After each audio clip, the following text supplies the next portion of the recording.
Previsión de fondos partidarios. Muy bien, y seguimos en TV Perú Mundo. En Argentina, el gobierno manifestó que los oportunistas aprovechan la muerte de Alberto Nisman con fines políticos. El gobierno argentino manifestó que hay oportunistas que intentan usar la muerte del fiscal Alberto Nisman con objetivos políticos, en referencia a los sectores que se han sumado a una marcha silenciosa de fiscales que se realizará el próximo 18 de febrero, cuando se cumpla un mes del fallecimiento.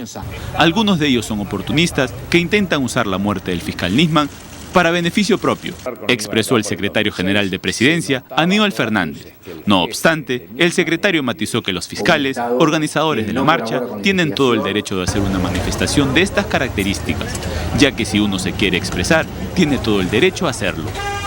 Los principales dirigentes opositores anunciaron este fin de semana que se sumarán a la Marcha del Silencio para pedir memoria, verdad y justicia. Entre los líderes opositores que ya anunciaron su adhesión se encuentran los precandidatos presidenciales, Mauricio Macri, de la conservadora Propuesta Republicana, el peronista disidente Sergio Massa, del Frente Renovador, el socialista Hermes Wiener y el radical Julio Cobos, entre otros. Ante las críticas del gobierno, los fiscales afirman que no hay intención de ir contra nadie, sino de evocar la figura de Nisman y transmitir solidaridad a su familia y a su equipo de trabajo. Además, organizaciones civiles, dirigentes políticos y referentes culturales publicaron este domingo una carta en varios periódicos argentinos para reclamar la verdad sobre la muerte del fiscal. El texto, que lleva entre otras la firma de la Asociación Mutual Israelita Argentina AMIA, reclama también el esclarecimiento definitivo del atentado en 1994 contra la sede de esa institución judía y que se investigue la denuncia presentada por Nisman contra la presidenta. Muy bien, pues hasta que no se conozcan más detalles del caso. Lo raro es que no haya decretado lo como llaman en España secreto de sumario, ¿no? O sea, sería la investigación y luego ya cuando la fiscal llegue a una conclusión se conozca detalles. Lo que ahora se está conociendo pequeñas informaciones que se van filtrando en la prensa, primero que había una sustancia, ahora que Nisman habría hablado no con este Stiuso, famoso agente, y al final, bueno, yo no sé cuánto podrá ayudar o no todas estas especulaciones que hay en la prensa argentina. Yo imagino que la fiscal debe estar totalmente abrumada con tanta información. Pero, o tantas versiones, digo yo.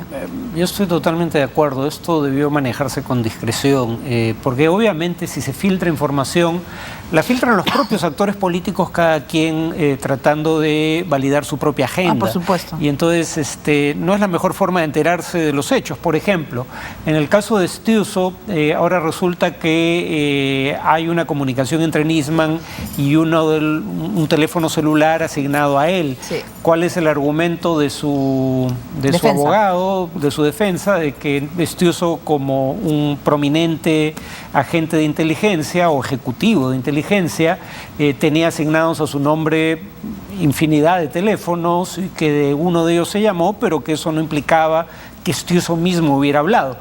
Lo cual es interesante porque Stiuso no lo ha negado. Tampoco lo niega su abogado, pero deja flotar la posibilidad de que no haya sido él quien se comunicó con Nisman. Entonces, la verdad, esta es la peor forma de enterarse de las cosas, porque cada quien quiere jalar agua para su molino en un año electoral y eso no contribuye a esclarecer los hechos. Claro, y conociendo pues que en Argentina tampoco se quedan callados y que la información, bueno, eso es un tema pues que está liderando todos los medios, pero en los cuales yo creo que la fiscal incluso se había dicho que le iban a mandar de vacaciones, ahora ha dicho que no. No sé, hay un poco de desorden al respecto y que tampoco el gobierno colabora, pues, ¿no?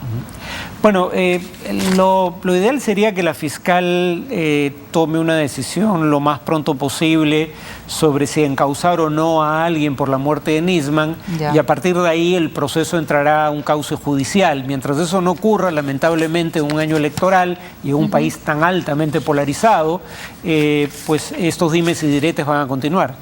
Muy bien, ahora vamos a dejar Argentina y nos vamos a Venezuela. El exdirector de la policía del municipio de San Diego, Salvatore Luquezzi, divulgó en su cuenta de Twitter nuevas fotografías del líder de la oposición, Leopoldo López, y otros presos políticos, luego que la semana pasada recuperara su libertad tras estar en la prisión militar de Ramo Verde. En las imágenes, como podemos ver, al ex líder de Voluntad Popular, Leopoldo López, con barba y bajo de peso, debido a su encierro desde febrero del año pasado, a la espera de que concluya el juicio por su presunta participación en las violentas movilizaciones antigubernamentales del año pasado. Respecto, la organización Amnistía Internacional reiteró una vez más el pedido para liberar a López y otros presos políticos tras declararlo meses atrás bajo el estatus de preso de conciencia.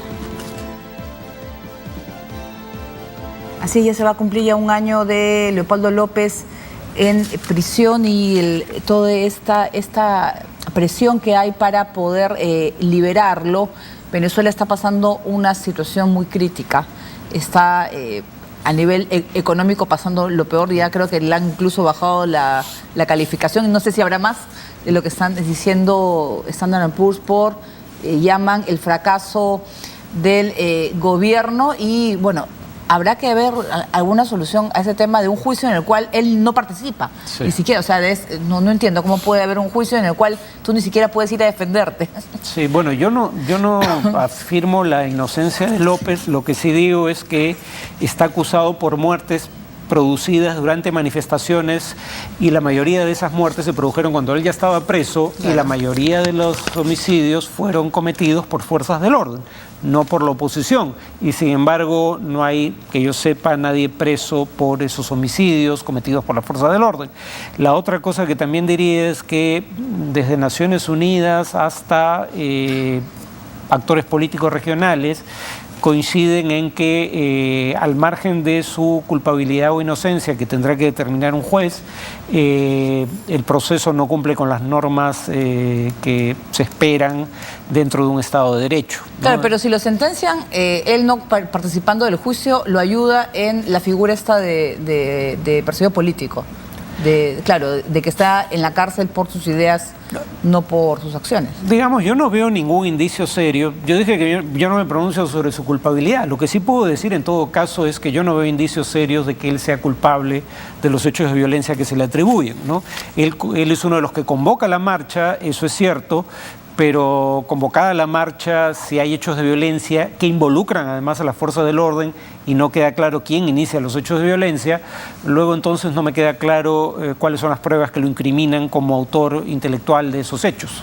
Muy bien, ahora vamos a hablar de México. La Fiscalía General ha calificado de poco sustentados las conclusiones de los peritos independientes argentinos que cuestionan la investigación federal respecto a la desaparición y presunta muerte de 43 estudiantes en septiembre pasado en Iguala, en el estado de Guerrero. El equipo argentino de antropología forense, convocados por peritos independientes en el caso, explicaron en un extenso reporte publicado el sábado que existen numerosas irregularidades en las investigaciones.